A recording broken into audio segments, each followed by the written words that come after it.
السلام عليكم ورحمة الله تعالى وبركاته. Waalaikumsalam warahmatullahi wabarakatuh. Halkan waxaan asleeyahay dhalinyaro badan way sugaysay. Haddii aad dhamaysatid waxaad ku fahmi doontaan everything aan ugu baahnayn in aad ka fududtid iyo qodobadan isla dul istaagi doono. Waa maxay funding? Funding shirkadaha way ugu fiican maadaama ka samaysan doonaan account. Soo kale homepage of funding next ayaa dul istaagi doonaa. Sidoo kale waxaan isdul istaagi doonaa difference challenge and their rules. Shirkadaha challenge-ga rules-yadooda recommendationka aan kugu talin lahaa haddaan bilow tahay accountka magaca furo lahayd. Step two oo ugu muhiimsan oo inta badan ay dhib ku qabaan waxaa waaye how to find challenges and step follow. Challenge account inaan gadan si live ah anigoo isticmaalaya coupon course oo discount discountka anaga dan ugu jirto. Sidoo kale email verification ayaan sii samayn doonaa step by step. Account set up waxaan isticmaali doonaa accountkeena loo soo diray sida MT5 ugu xiri karnaa. Authenticator verification waa security level oo ayaan file next shirkada ay dad weydiiso ayaan isla dul istaagi doonaa. Verifying identity live accountkii aan baasanin sidee u gudbin karnaa identitygan aqoonsigan. So the accountka aad baasasay stepkii aa u buuxin lahayd shuruudaha xataa waan ku wadaagayaa.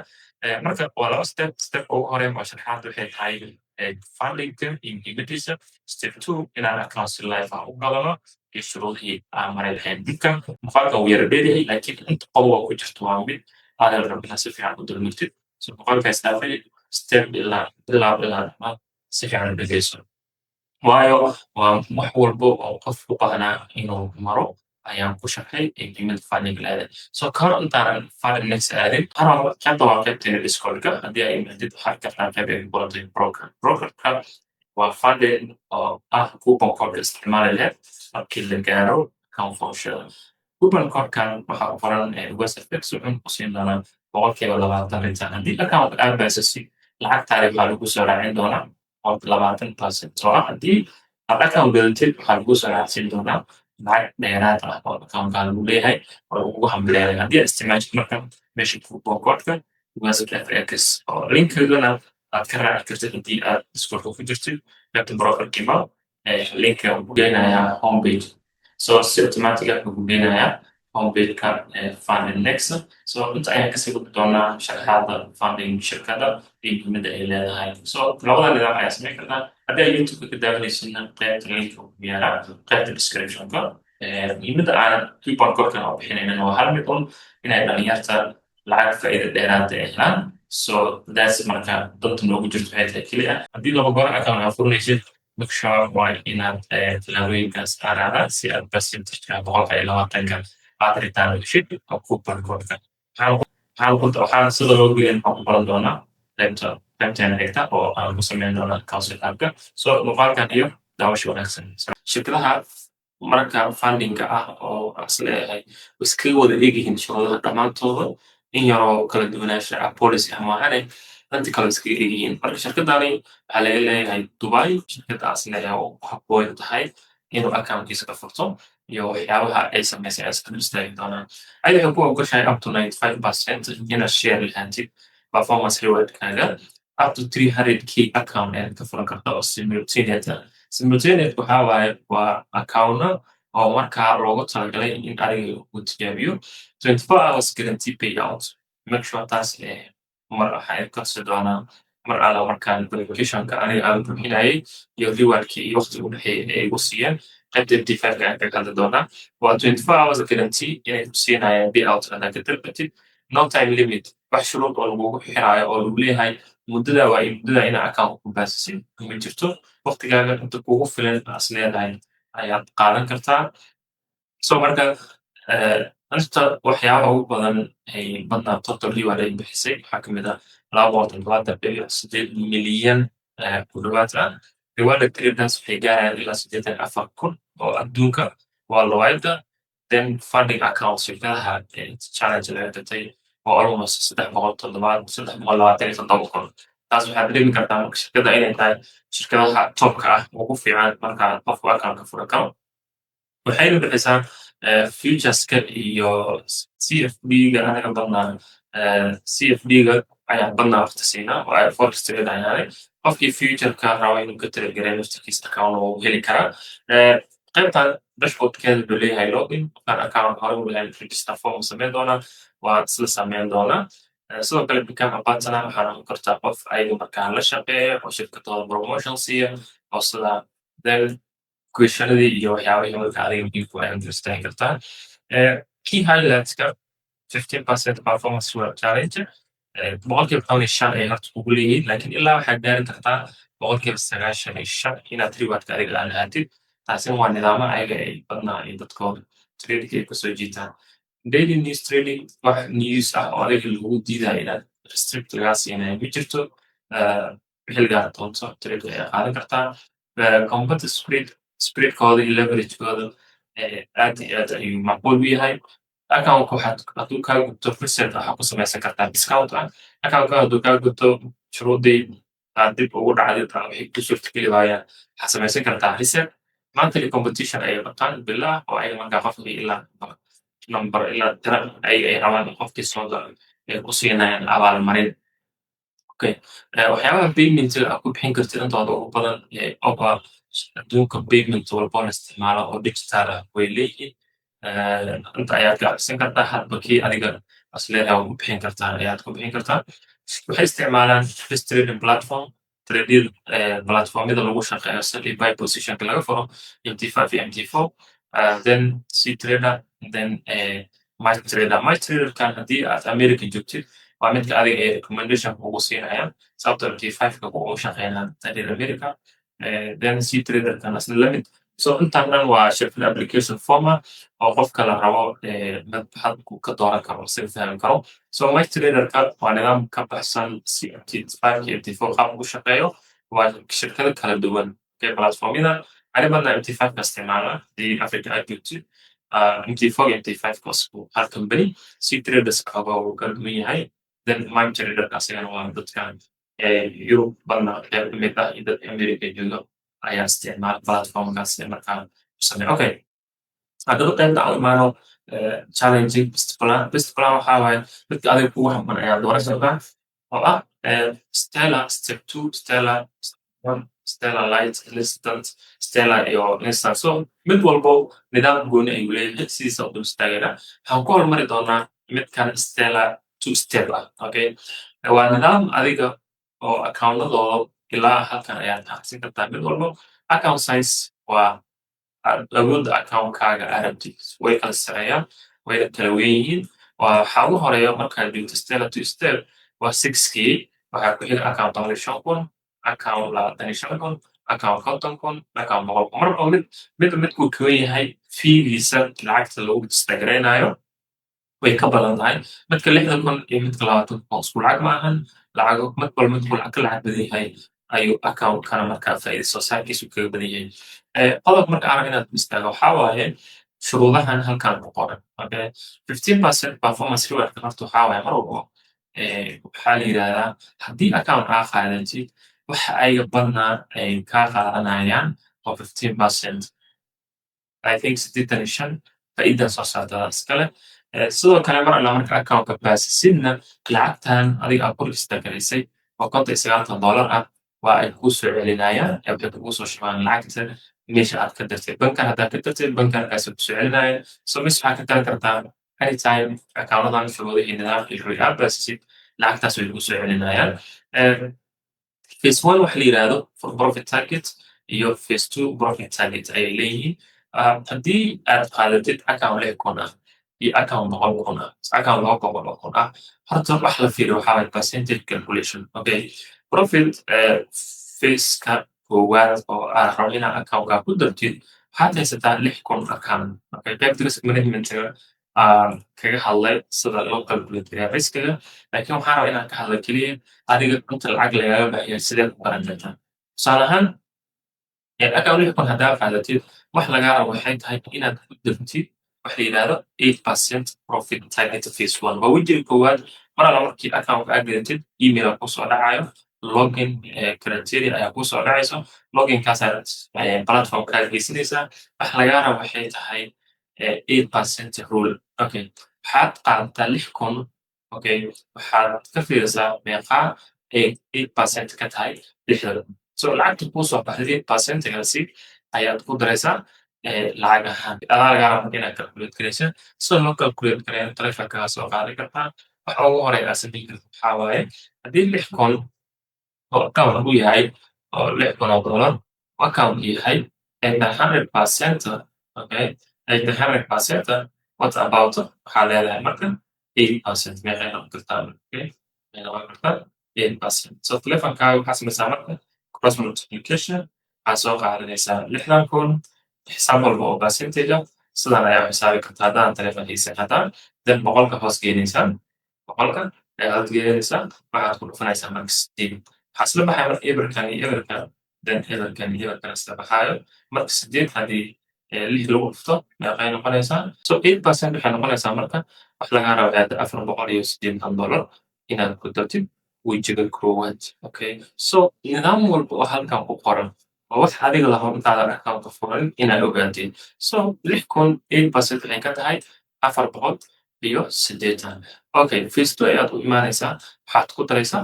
5% so taasi marka waxay noo noqonaysaa 6,480 maalinka kadib already phase 1 waa ka gudubtay waxaa lagu soo dirayaa another gmail kale oo lagu leeyahay waxaad u gudbi kartaa markan phase 2 phase 2 gaas si limit ah 6,000 ayaa dib lagugu soo celinayaa waxaa loo baahan yahay inaad ku dartid 5%.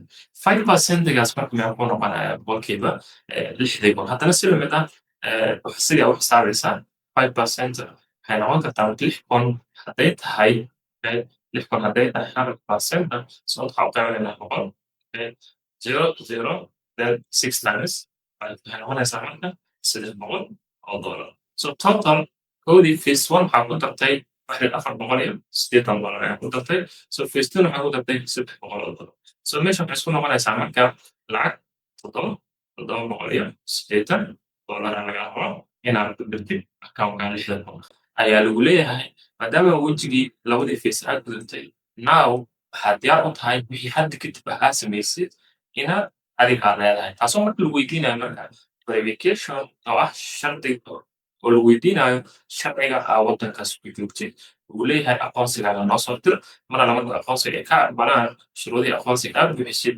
now waxaa ka mid tahay dadka traderka oo funded next ah ayada markaa lacag walba ay sameeyaan boqolkiiba 80 ayay ku leeyihiin so $780 adiga aa samaysay now lacag ahaan ayay ku siinayaan ayagoo kaa goosanayo percentage markaa ayaga ay kaago percentage markaas ayay kula heshiiyeen laakiin maadaama aad ugu diray inaad ku dirtid face targetka inaad ku dirtid ha iloowin shuruud kale waxaa jirto la yidhahdo maximum loss limit maximum loss limitka waxaa waaye accountkan $6,000 lagu dhiibay haddii 10% aad jirtid oo macnaha aad hoos minus aad gelisid mise khasaare aad gelisid $600 aad ka jirtid meeshan ay kugu soo harto $500 aad ka jirtid meeshan ay kugu soo harto 5,400 waxaa lagu leeyahay waad ku dhacday imtixaankii aniga aan kuu dirnay muhiimadda waxay ahayd in adiga class ugu dirtid laakiin limitkii aniga aan ku siinay oo $600 ahayd meeshaas waad ku guuldareysatay marka waxaan ka fahmi karnaa in 6,000 ay tahay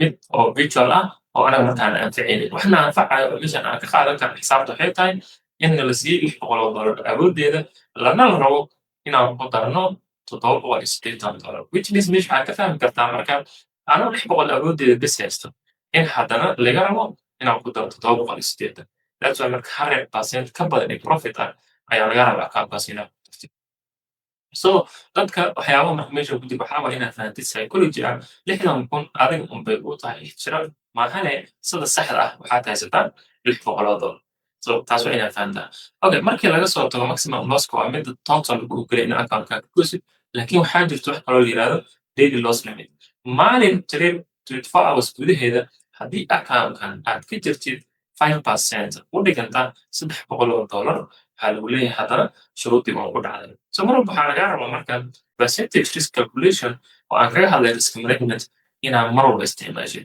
total account kaa haysatid mar walba waxaa ka xisaabsataa total maximum loss waxaa ka xisaabsaneen lacagta halkaa ugu qoran waxaa ka xisaabsataa maximum losska saa u xisaabaysaa marka risk managementga markii beri aad MT5 account aad ka shubatid aad ku shubatid aad trader aad qaadanaysid so waxaad noqonaysaa marka ma FX book website-kan waa website inteena badan markaa trader aan ahay aan isticmaalno adiga lagaa rabo inaad isticmaashid so qaybta homka ayaa tegaysaa waxaad imaanaysaa forex calculator position size ayaad kasii dooranaysaa oo gaar ah. Positionkaas markaad tagtid, asigaa kuu xisaabayo inta risk gareyn kartid iyo wax lagaa rabo in account-ka si daily ah trade ahaan ugu dirtid.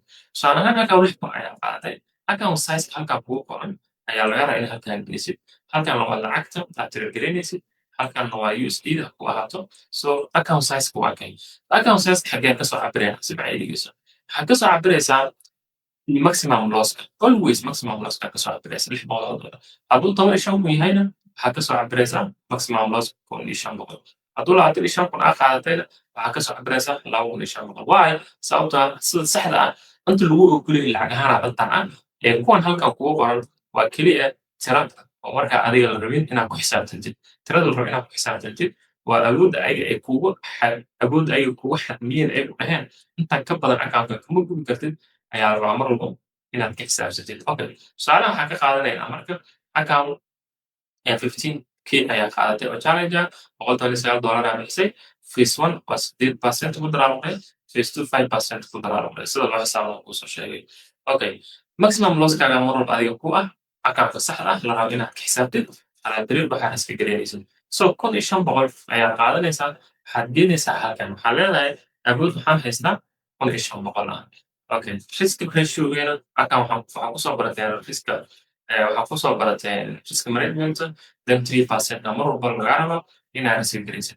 So stop pipsiga trade-kay ku xiran tahay mostly 20 pip ayaa iska dhahayn. So calculate wuxuu noo sheegaya marka haddii trade-kaas aan khasaarno waxaan khasaaraynaa 45 45 haddii aan 500 ka khasaariyo it means haddaan dib u laabto ma aanan gaarin daily loss-kii liigu talagalay inaan account-ka ka khasaarin taasoo ahayd maadaama 1,500 oo kala $750 maalinka ay tahay so $45 bes aan ka isticmaalay meeshaas taasoo marka ii sheegayso hadiiba aan trader ahayn mar walba 3% haddaan iska garaynayo stop lipskeeda 20 uu yahay then lacag walba trade-kaas aan ku khasaaraya $45 bes waxaan ka dareemi karaa inaan account-kaa gubo waxa keli iyo khasaari kara in account-kaas gubo waa hungurweynin iyo discipline xumo ma ahaan doonto risk management. So riskigaaga always waxaad ka xisaaban doontaa 5,500 haddii marka aan khasaarinayo 5% oo 5,500 ah khasaaradeeda meeqay noqonaysa. So 75 ayaan khasaarinaya calaa trade $75 haddii calaa trade khasaariyo aan raadiyo times 2 lagu dhuftay 12 account-ka markaa trade-yadeeda iyo joogteynteeda ayaan ku baasin karaa. That's why marka kama sharxayo trading-ka keliya waxaan ka hadlaynaa account-nada sida risk-ooda loo ilaaliyo.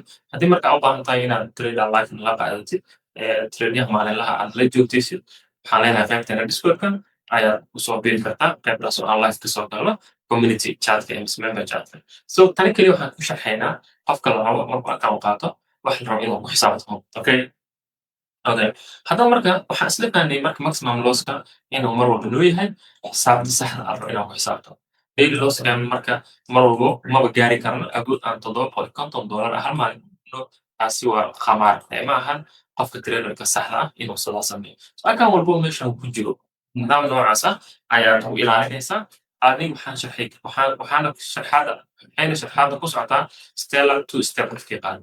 So Stellar 1 step uu yahay asaga meeshii kan labada face aan maraynay kan wuxuu leeyahay hal face bes fiiri kan laba face ayaad maraysaa kanna hal face ayaad maraysaa maxay ku kala duwan yihiin mid walba shuruudiisa gooni ayuu wataa tusaale ahaan account 6,000 waaba $65 maaragta marka qiimaha kanaa sare kii hore markaa fiirisid $59 ogaa kanna waa 65 waxay isticmaalaan wax $7 $6 ay sideed yihiin profit target-ka laga rabo kamar waa 10% hal mar ayaad isdhaafinaysaa 10% ayaad ku daraysaa micnaheeda ay tahay meeshan 6,000 ayaa lagu siiyey 6,000 lagaa rabo inaad ku dartid profit target-ka $600 oo kale $600 kale haddaad ku dartid fiska laguma soo diraayo waxaa tahay live trader hore ayaad hawshaada ka wadanaysa laakiin maximum loss calculation very careful dibtoonow wuu ka yaryahay kii hore waxaa lagu ogolaa maximum loss $600 kan waxaa lagu ogolyahay $360 marka cunaqabateed ayaa jirto oo ah in khasaarahaada iyo lacagta lagu ogol yahayba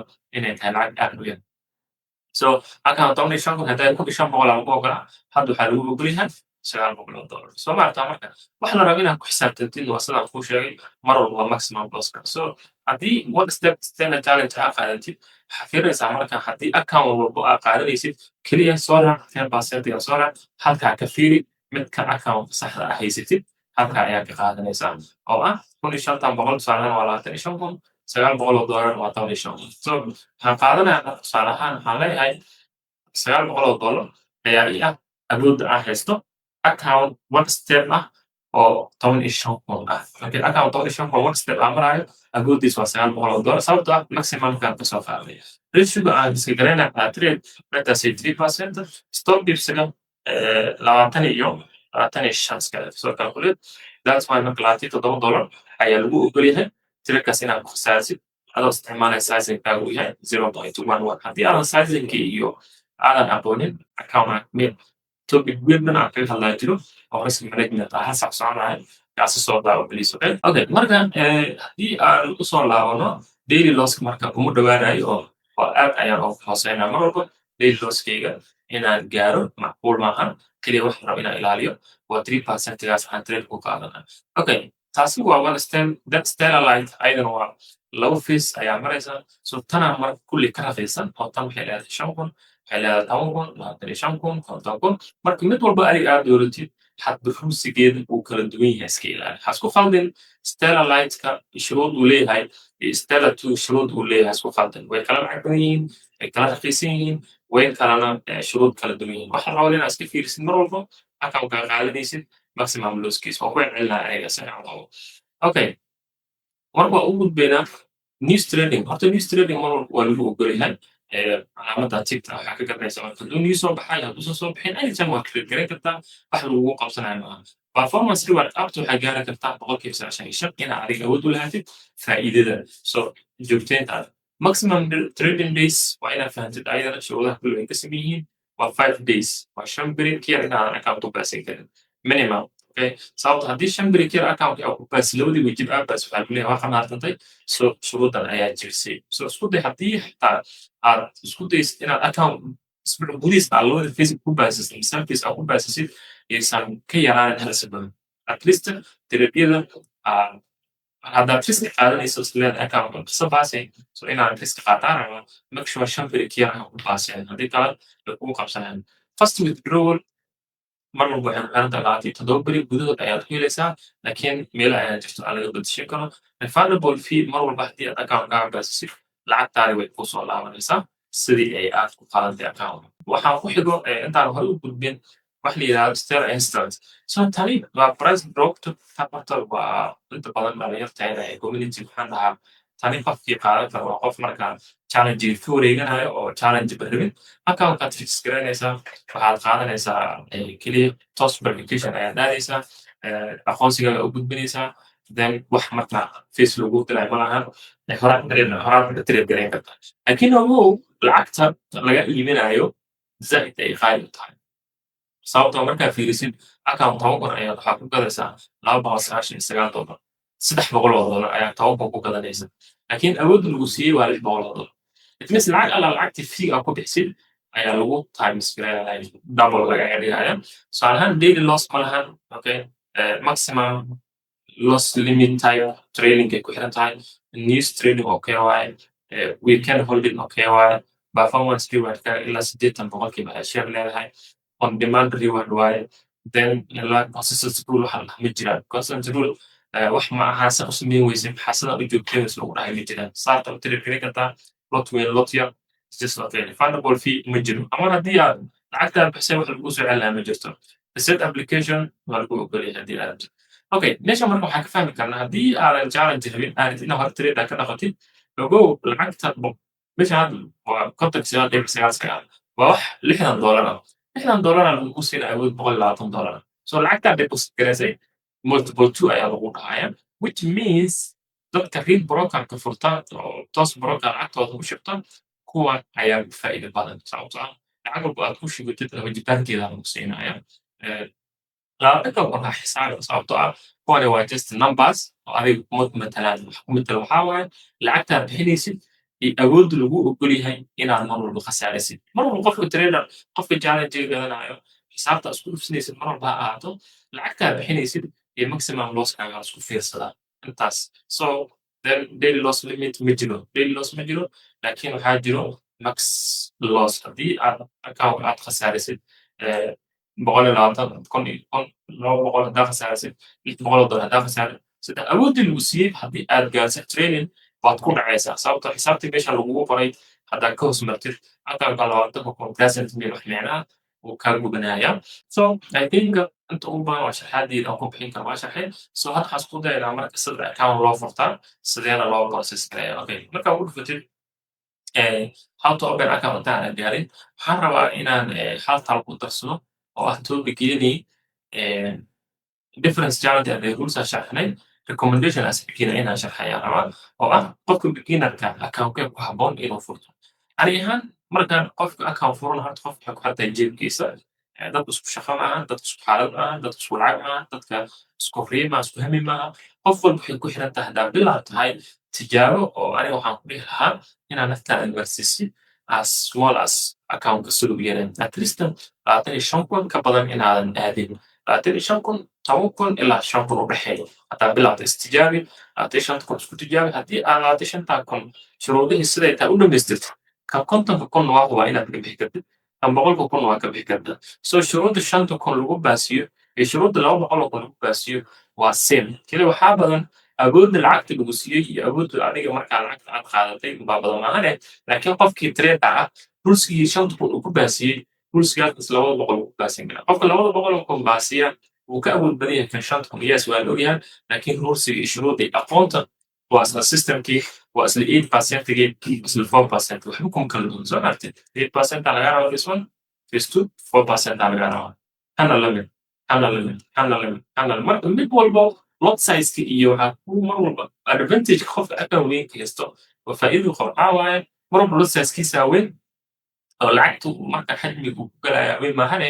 Qofka account yar kama matalayso inuu markaa ka aqoon badan yahay. So that means hadalka muhiimkiisa waxaa waaye aniga haddaad tahay qof tala ahaan as beginner haddaad wixii kugu horreysay account aad furanaysid mise haddaadan weli hore account u baasanin, waxaad u dhexaysaa 25 kun ilaa 10 kun u dhexeeya. Meelahaasi ka qaado qaybta planka kugu habboonna ani ahaan waxaan dhihi lahaa labada midkood.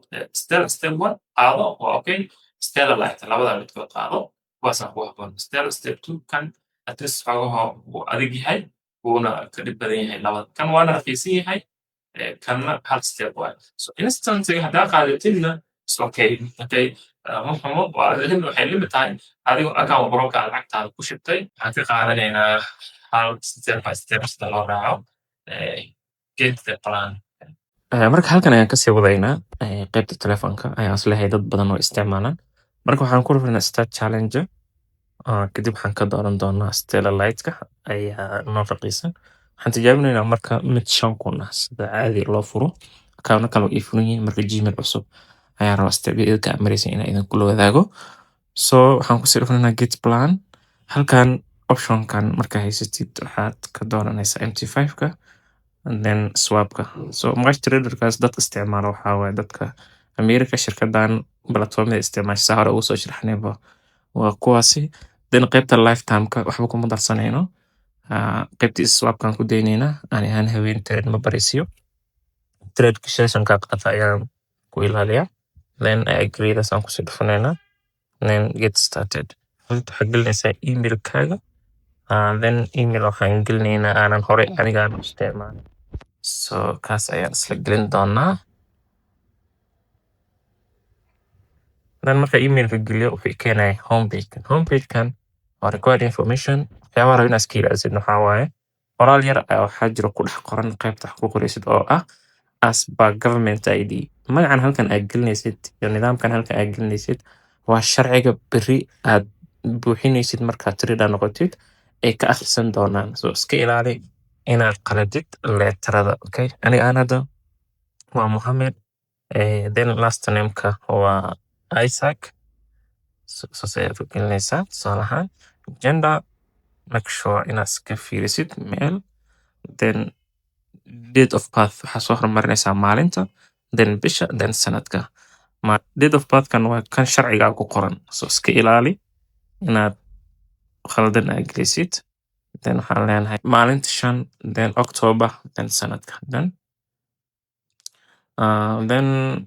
inta waxaan gelinaynaa only English letters allowed. So city is just Nairobi.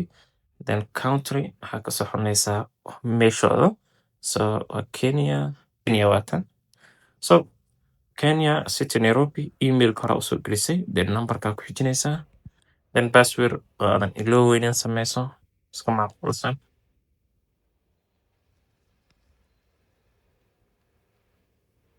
then passwordka markale ku celi.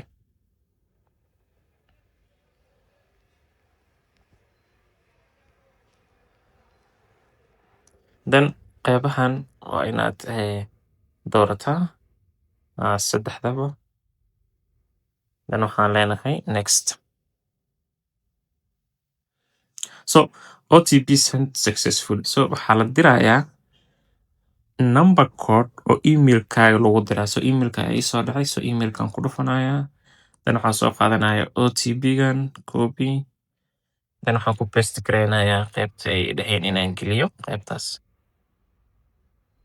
Paste. Then next. So everything is successful. So hadda marka waxay keeneen qeybta payment-ga.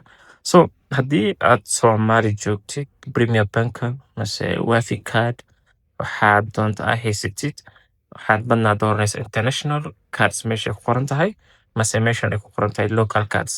Haddii PayPal aad isticmaashid oo meeshaad isticmaashid aad joogtid PayPal haddii aad crypto ku bixin kartid crypto Skrill waa ku bixin kartaa. Then Google Pay xataa waa ku bixin kartaa dadka dibadda joogo. So Airtel Money-gan hadda kale waa Kenya dad caadi number kaar ahaanaad ka diri kartaa lacagta. Badna waxaan ka bixiyaa in lacagta local cardska Visa card aan ka bixiya. So Visa cardkan ku dhufanayaa qaybtaasaan kasii dooranayaa local cards markaan ku dhufto. Then wuxuu keenayaa inaan lacagtaa bixiyo $33.98. So halkan waxaan gelinayaa kaar numberka aad haysatid. Then halkan waxaan gelinaysaa expire kaarka. Then halkan waxaan gelinaysaa CVC uu kaarka leeyahay kaarka aad kasoo qaadatay shirkadda maybe Premier Bank mise Wafi card uu leeyahay antan shay waa inaad soo qaadataa kaarkaasi qaab online ahaan xataa Wafiga waad ka baxsan kartaa. City magaalada joogtid waxaad gelinaysaa citygan markaa formka soo sameynaysay address line-ka badna address line-ka aad joogtid Banaadir then anywhere Muqdisho geeda ahaan magaalada joogtid aad gelisay address line-keeda aad gelinaysaa zip code +252 ayaad gashan kartaa mise 0016 haddaad Kenya joogtid. So zip code-ka wadamada way kala duwan yihiin. So hadba wadankaa joogtid ayaa shuruudaas ku bixinaysaa. So mar alla markaa intan aad buuxisid shuruudan aad buuxisid then waxaa leedahay pay automatic kaarkaas wuxuu dirayaa codekaasaad marka confirmation siinaysaa waxaa kuu soo dhacaya marka email automatic ah. So tusaale ahaan shuruudan aan buuxin doonaa then emailka ay noo soo diraan ayaan isla booqan doonaa. So account-kii aan gadanay waa kan halkan uu noo yaala waana loo soo diray iibshadii account-ka. So waxaa lagu leeyahay account-ka aad iibsatay login ID-ga lagu soo diri doonaa password-ka lagu soo diraya fund index server. So saddexdan shay waa muhiim waa qeybta server ID-ga waa shirkadda aad ka dooranaysid inaad MT5-kaaga ku access galaysid. So hadda waxaan qaadanaynaa login ID-gan copy then waxaan si toos u tagayaa MT5-kayga qaybta new account ayaan dooranayaa then waxaan raadinayaa shirkadda waxaan leeyahay funded next. So logada ugu horeysa aad ku galan kartid waa kaas taasaa ku dhufanaysaa. Halkan marka server 2 aa ku saaran serverka adiga lagu soo dirayna waa kee waa inaad iska fiirisid waa qaybtan ay ku qoran tahay server ID waxaa lagu soo diray funded next server oo waxba raacsaneen. Okay kasaa tagaysaa waa bedelaysaa funded next server oo waxba raacsaneen midkaas calaamad soo saarnaysaa. Login ID copy aad soo dhahaystay paste leedahay passwordkan halkan ayaad gelinaysaa then waxaa soo qaadanaysaa passwordka copy then soo dhammaystiran soo qaado markaa copy soo dhahayd halkan ayaad ku paste gareynaysaa. So meeshan marka already waxaa haysanaa inaan account-keena gudaha usii gali karno oo sign in aan dhihi karno. Then mar alla marka account-kaaga sign in aad samaysatid wuxuu ku keeni doonaa waa soo sameynay account-kaaga waa kaas waa fresh 5 kun account ayaa kugu jirto. So marka MT5-ka dhowr qayb ayuu leeyahay. Waa meel quote ah, waa meel chat, waa meel trade, waa meel history. So sida loo isticmaalo way fududahay. Qaybta quote-ka ugu horeysa ayaan ku hormaraynaa. Halkan waxaa kugu imaanaya marka waxyaabo default ah oo like tusaalahaan oo kale Audi card lacag adiga aad trade gareys kaga jiro. Waa marka qaybta qalinka ku dhufanaysaa. Dooranaysaa select lacagtaada u baahan inaad iska tuurtid. yaa iska tuuraysa aniga inta badan kulle ma isticmaalo then delete. So halkan marka waxaan kusoo darsanaa side bottom-ka lacagaha aniga aad trade gareey. Waxaan trade gareey Euro USD. Halkaasaan kusoo darsanayaa. Waxaan kaloo trade gareey GBP USD. Waxaan trade gareey GBP USD. Soo kale waxaan trade gareeyaa CAD JPY. Lacagaha aniga marka aan groupka la trade gareyno. Waxaan kaloo trade gareynaa USD JPY. Soo kale waxaan trade gareynaa USD Canadian, USD CAD. Soo kale waxaan trade gareynaa intaas wixii marka adiga kale u baahan tahay. So automatic waxay ku imaanayaan qaybta quote-ka. Then waxaa noogu xigo chat-ka. Chat-ka waa lacagta aad dooratay markaa ku dhufutid lacagta ku dooran chat-keeda ku soo baxay. Hadda waxay dooran lacagta Euro USD. And then qaybta trade waxaa imaanaya mar alla markaa trade sell buy u furtid. Then history waxaa la wixii trade-ka aad khasaartid iyo wixii aad faa'iidid halkaas ay soo galayaan. Then setting waa meesha account-ka aad ka fiirsanaysid. So lacagta daarta inaad trade furtid ayaad ku dhufanaysaa. Waxaa leedahay trade markaa ku dhufid halkan qaybta ugu horeyso waa inay ku doornaataa market execution. Okay, markaa trade qaadanaysid waa inay meesha market execution ku ahaataa. Then waxaan aaminsanahay CAD JPY zone-ka hadda ay joogto in ay buy ka aadi karto. Maybe waa zone-kan hoose ilaa iyo target-kii korkaas ayaan dhiganaynaa. So stop loss-kan wuxuu ku aadayaa marka 1.113620 meeshan ayaan haddii trade hoostaas u aado khasaaras ayaan kaga bixinaa.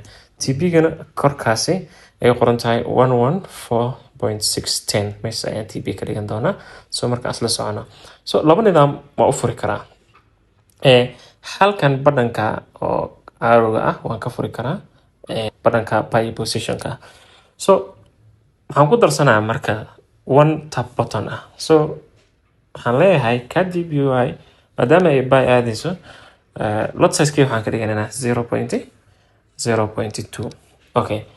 Suuqa waa buy execution ayaan ku dhufanaa. Laakiin hadda stop loss ETB gadaal ayaan ka dhigi karaa. So buy ayaan leeyahay.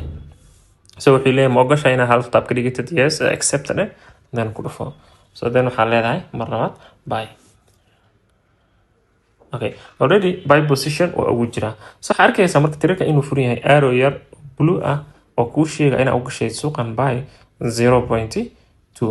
oo suuqan haddii maadaama buy u gashay korka ku aado faa'iido ayaa kuu socoto. Haddii hoosta uu kugu soo aadana oo meesha buy gashay hoos ka soo aadana khasaare ayaa kugu socota. Marka trade-ka inuu furan yahay waxaan ka akhrisan karaa qaybta ay ku qoran tahay trade.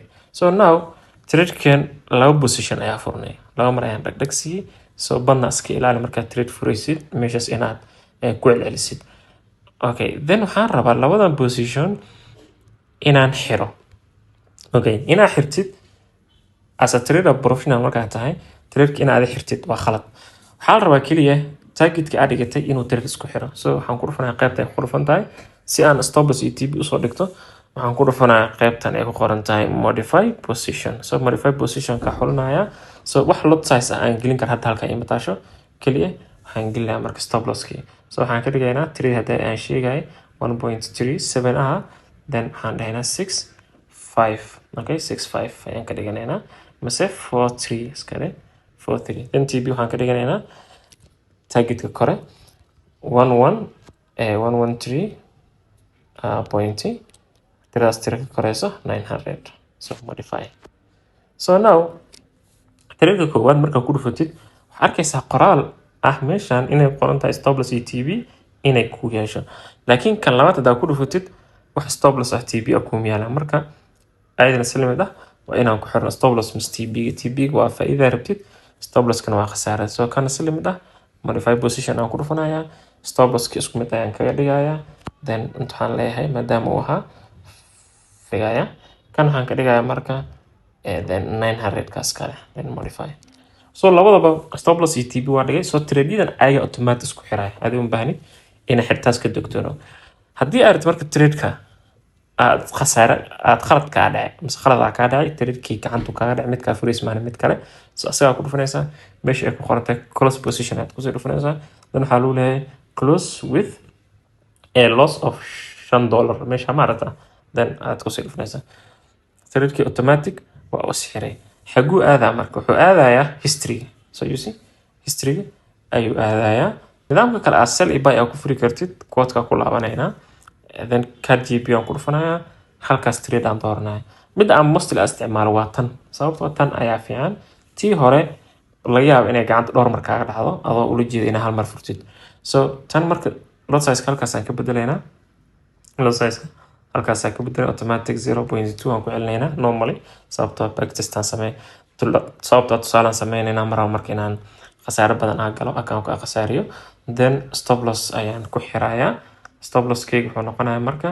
tirada meeshaan ka galay meelka hooseysa oo ah 65 oo kale targetkina meesha aan ka galay meelka koreysa then 900 ayaa leeyahay so suuqayga buy ayuu ahaa buy bottom ayaan ku dhufanayaa so invalid stop loss hadduu ku dhaha meesha si bastly waxaad khaladay suuqa ayaa zaid ugu dhawaatay so meesha waxaan ka dhigi karnaa marka 65 oo kale buy so now automatic wuu naga ogolaaday so you see trade-keeni sidaas ayuu ku furan 0.2 aan ku galnay khasaare waxaan ugu socoto 0.68 sida mid hadaarti inaad iska xirtid close position aad ku dhufanaysaa marka trade-da sidaas ayaa loo furaa sidaas ayaana loo xiraa marka mar walba qofku markuu trade yahay oo cilmiga yaqaano mar walba analyze-kiisa iyo system-kiisa wuxuu fura ayuu ku trade garayaa intaasina waa marka wax kaliya aan rabay inaan ku tuso sell iyo buy sida loo sameeyo haddii history aan ku laabano khasaare waxaan galnay $9 maadaama laba trade aan tijaabo ku furnay swapka waxaa waaye haddii aad trade habeen bariisisid meeshaas tira ayaa kuu soo furayso commissionka waa 0.00 weli waxba noogu darsamin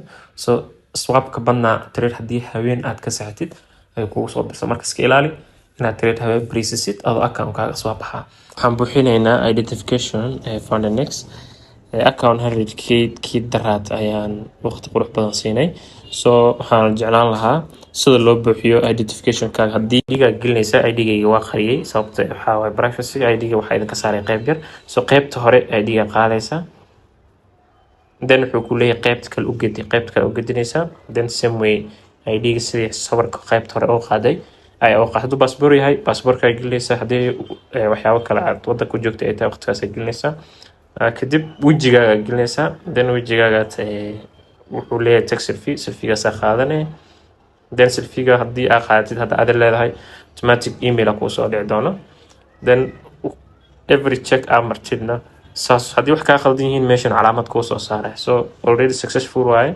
shirkaddan waa shirkadda ugu fiican markii challenge account la qaadanayo waa kuwa ugu fiican oo laga trade gareeyo so emailkii within seconds igu soo dhacay oo in aan siiyey laakiin waxay soo sii doonaan gmail kale oo ay u confirm gareynayaan inaan shaqadayda hor usii wadan karo so these are 100k challenge ahaa oo daraad aan baasinay so